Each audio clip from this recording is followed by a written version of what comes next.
And Michael Hawes joins us now. Welcome, nice to have you here. I'm glad to be here, Tom. You were speaking before a group of business leaders here in Plattsburgh this past week, giving your perspective on the political climate in Washington and its effect on Canada and Canadians. We're now 60 days into this new administration. Is that too early to really get a feel of how things are going? Well, I think we get a sense of where things are going, and I think we really need to understand that we're going to see some changes. This is a new administration with a collection of priorities they've made quite clear to us, and I think we've got a good sense. There's still some uncertainty, but we get a sense of where we're going. What we've seen so far, your reaction to some of the moves, some of the decisions, some of the cabinet appointments so far by President Trump? I think, interestingly, you've got a president who is a relatively newcomer to the political scene, and he's made some decisions. I think he makes decisions based on a lot of gut feelings and what he believes are decisions that will disrupt a little, that will challenge the status quo. And remember, he was elected on a change platform, so I'm not surprised. What's causing the most angst for Canada and Canadians right now? Well, I think goods and services crossing the border is always the issue. We're a country that depends very heavily on American consumers. And of course, ideally, we'd like the most stable situation possible. This administration has talked about border taxes, and they've talked about changes to the North American Free Trade Agreement. I think the Canadian government and the Canadian people understand that all these things need to be updated, but at the same time, we would like a predictable, stable environment to do business in. NAFTA is 25 years old. A lot of people think maybe the time has come to renegotiate that. But when it comes to other trade issues and PACs, then there's obviously the differences there. Mr. Trump quite clear about TPP, not supporting that.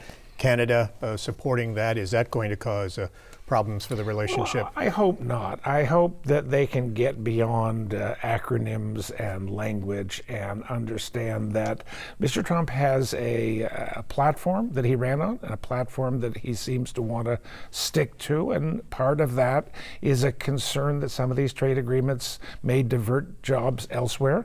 I'm hoping that as this administration moves forward, they realize it's not quite as simple as that, and I'm confident the Canadian government will also realize that this administration has a lot of support, and they're going to move forward in some of these issues, and I think they're probably going to have to find a way to accommodate and compromise. What's unsettling for many Americans, and probably Canadians too, the rhetoric, the tweets, how the president conducts himself. When it comes to Prime Minister Trudeau in Canada, are they sort of sitting back and not reacting to that and letting I hope that's the case.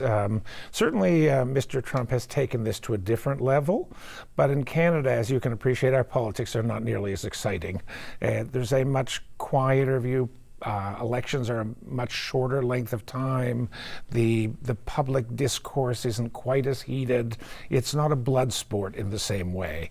Admittedly, Mr. Trump has ratcheted the game up a little, but I think Canadians are accustomed to seeing a lot of heat in American politics, and again, this is just an exaggerated version of that. Mr. Trudeau got along fairly well with President Obama. They were on the same page politically when it came to a number of issues, many issues. Obviously not the case here. No, I think we're going to find that Mr. Trudeau won an election based on a commitment to science, to climate change, to environmental security, and a role for Canada in the world that is reminiscent of an earlier period. And I think those are values that Canadians hold dear, and I think he made it very clear that those were values that he held dear. Mr. Trump was elected on a change platform, is convinced that he needs to address issues in the United States about U.S. economic stability and productivity, and at some point those are going to come in conflict. The challenges for both of them is going to be to see that a positive outcome lies somewhere between those two positions. Obviously very much at odds over climate change, acid rain, and a number of environmental issues.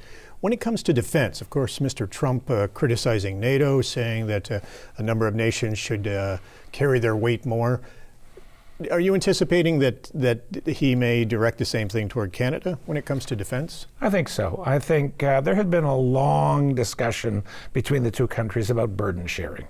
about whether Canada is investing enough in the collective defense of the continent and more broadly in terms of collective defense in Western Europe. I think there will be demands that come out of state for countries like Canada that are wealthy and productive and their economies are healthy to play a bigger role. And I'm sure that we're going to see some modest movement on the Canadian side. This comes at a time when the Prime Minister is already figuring out the next move as far as defense, the next generation of fighters to purchase, whether it's going to be F-35s, which he's criticized, or the Super Hornets from competitor Boeing. Yeah, I mean, I think this is exactly the kind of area where we could get in a conflict, and not just between the two countries, but also at home. There are people in Canada who believe that in order to protect and patrol the Arctic, they need equipment that is fancier than the Super Hornet, and that we've been lagging a little behind in terms of acquiring equipment. There are others, though, who strongly believe that Canada is a peace-focused kind of place, and that we haven't ever seen major military buildups. So it's going to be hard to imagine a situation where this government moves from a fairly modest strategy to something that is significantly more aggressive. One thing that Mr. Trudeau and Mr. Trump do agree on is the Keystone XL pipeline. And they're on the same page there. They both would like to see that pipeline finished to carry crude from the Alberta tar sands to Texas to the refineries. So that is one possible area where they may forge ahead together. Absolutely. I think the movement of crude from the oil sands to Cushing and to Oklahoma and to Texas makes sense. The question you have to ask yourself is, are we still going to need fossil fuels as we move forward? And the answer is yes. Are we going to at the same time move ahead with our alternative energy sources? The answer is yes. But in the meantime, what is the safest and the most sane way to transport those fossil fuels? And pipelines are probably the answer. And with Mr. Trump's America First view, with this new wave of protectionism, does that create problems for Canada? Yeah, I think it's gonna. I never like to think of problems. I like to talk about challenges, but it's actually going to present some challenges. On the one hand, if we marry the last two questions, it may be that a slightly more aggressive position of Canada in international organizations and in regional organizations like NATO may suit the Trump administration, and a little bit more burden sharing and commitment might be just what the doctor ordered. On the other hand, I think too much, I don't even know if I want to call it protectionism, but the whole strategy of Buy America is a complicated economic mix. The question is, will the potential increases in income offset the clear increases in consumer products that occur when you have things made by persons earning a higher income? There is an actual relationship between the inputs and the cost of products. So the question is, will those people who are now earning a little bit more money be comfortable paying double the price for a T-shirt at Walmart? And I think the proof is in the pudding. We're going to have to see what happens there. And you mentioned the border tax. That would be very problematic for U.S.-Canada trade. Especially when it comes to the auto industry and the...